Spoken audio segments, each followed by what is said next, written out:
bizim məsələmiz həmişə birinci olmalıdır. İranda biz hər kəslə işləməyi bacarmalıyıq. Panirancısı ilə də, dindarı ilə də, digərləri ilə də. Amma onlar bizə hər hansısa bir əmr verməməlidir ki, get filan şey belə elə, sən mənim nə bilim dini liderimi təriflə, o dini liderin heç öz ölkəsində hörməti yoxdursa. Mənim nəyə hörmətim olmalıdır ona? Mənim hörmətim ancaq həmin dini liderə və yaxud da Putinə o halda yarana bilər ki, onlar talış xalqı üçün hər hansı bir qələt eləsin. Hər hansı bir yaxşı bir işi görsün. Məsələ bu qədər qısadır və Əhlibeyt sevənlərə salam olsun. Qarşıma çıxan bir video çıxışa cavab vermək istəyirəm. Özünü Talış xalqının dərdinə qalan kimi göstərən, amma Avropada yalpayı axtaran şəxsiyyət sizə Talış övladı olaraq demək istəyirəm ki, mən də Əhlibeyt sevərlər kimi ümumi müsəlmanların, o cümlədən şiələrin problemlərinə daha çox həssaslığım vardır. Şiə olaraq doğulduğum xalqımın Əhlibeytin özlərindən üstün tutaraq, onlara olan sevgisini görərək böyümüşəm.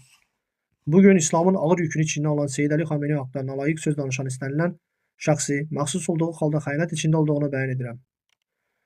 O cümlədən bu əqidəsini satan Avropada yalan sümsükləyən bu şəxsə deyirəm ki, sən Talış xalqının üz qarasısan. Xalqımızın sənin kimi formazın şəxsinin müdafiəsinə ehtiyacı yoxdur.